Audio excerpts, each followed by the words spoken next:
Welcome to the Defense and Aerospace Report. I'm Vago Muradian at the Atlantic Council after a very long and very interesting conference on Russia. And we have with us John Herbst, who is the former U.S. ambassador to Ukraine and Uzbekistan, who is now the director of the Dinu Patriciu Eurasia Policy Center here. Sir, thanks for joining us. My pleasure.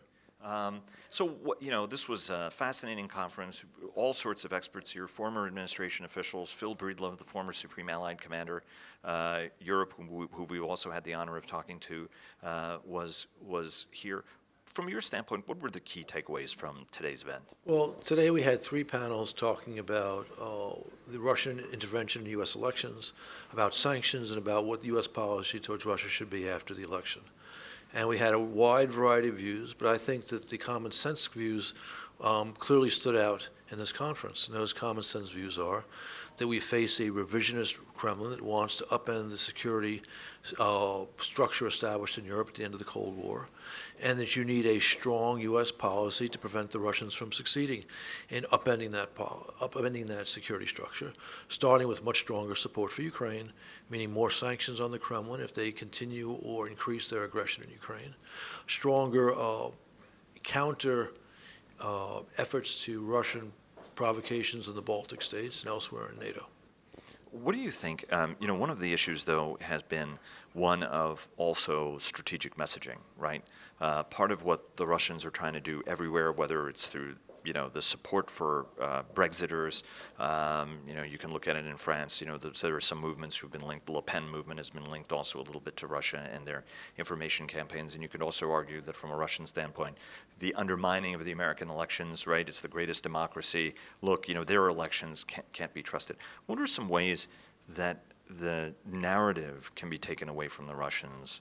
Because it seems like that is such a key part of their overall operations and objectives. The biggest problem in Western efforts to deal with Russian propaganda is the fact that Western leaders and their governments are unwilling to describe clearly what the Kremlin is up to. If, for example, the President of the United States or the Chancellor of Germany said what we all know, that there is a Russian hybrid war going on in Ukraine, that there's really no separatists, it's really an operation financed, led, supplied, and staffed with Russian soldiers by the Kremlin, the world would have a much clearer picture of what's actually happening. And Western efforts to deal with Russian propaganda would be much greater. What do you think should be the blend? General Breedlove mentioned DIME. The diplomatic, the information, the military, but as well as the economic. From your standpoint, have any of the efforts that the alliance, the United States or Europe have put together, whether it's by sanctions or by pressure or anything else, been sufficient to really at all change Russia's vector? And what more would be needed to actually change it? I believe that the most effective policy the West has used in this crisis is sanctions. And I believe sanctions have at least affected Putin's tactics, if not his strategic objectives. So he's still fighting a war in Ukraine's east. But he has reduced the violence at times in an effort to get sanctions eased, but an unsuccessful effort. But what we need is a full-scale response to his challenge. And that full-scale response means not just the sanctions we have, but we should put down markers that if the aggression continues, there'll be additional sanctions, and if he escalates, even more sanctions. We provide some support to the Ukrainian military, but we've refrained from providing advanced lethal weapons, and we should provide such weapons, anti-tank weapons, anti-aircraft weapons. And while we provided substantial financial aid to Ukraine as it seeks to reform, we have not provided enough. We have not been generous enough because we have a vital stake in Ukraine's successful transformation.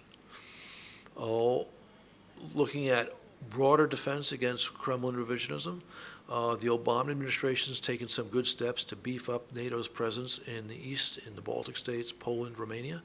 But frankly, we could beef it up even more than they've proposed. So there are a host of things we can and should be doing. Do you think that as you look at responses to Russia, hang on a second. I had a question on the tip of my tongue, and then I changed my question, and then I forgot both of the questions because I was like, okay, I want to hop back to the other one. Yeah, I know. I was trying to bite off more than I could really chew, mentally there. Well, obviously, you mentioned that one of the important things was, the Russian involvement in the U.S. elections. Obviously, intelligence agencies, with the exception of the FBI, have sort of ruled that, that is Russian involvement here.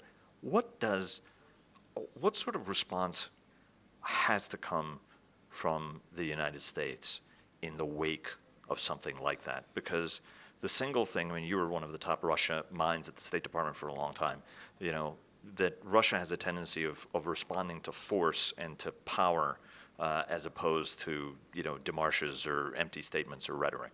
Look, Moscow is the second military power in the world. It has a largest economy now after the drop in oil and gas prices to maybe 13th, 14th, or 15th, but that's still largish. But point of fact, whether you talk about military power or economic power, the United States dwarfs Russia. Mr. Putin has been very bold, committing aggression against Georgia and then now against Ukraine, intervening in a very nasty way in Syria, because he thinks the Western world will not respond forcefully. If he understood that we would respond in strength, he would have to change his policies because we are much stronger than he is. Now, I'm not advocating we do military strikes on Russia or send our troops to defend the Donbass in Ukraine. But if we were to let the Kremlin know that Ukraine is receiving American weapons, or just provide those weapons, the price of his aggression in Ukraine would go way up, and he'd have to reconsider. In Syria, he's directing his military operations against the relatively weak opposition forces whom we support.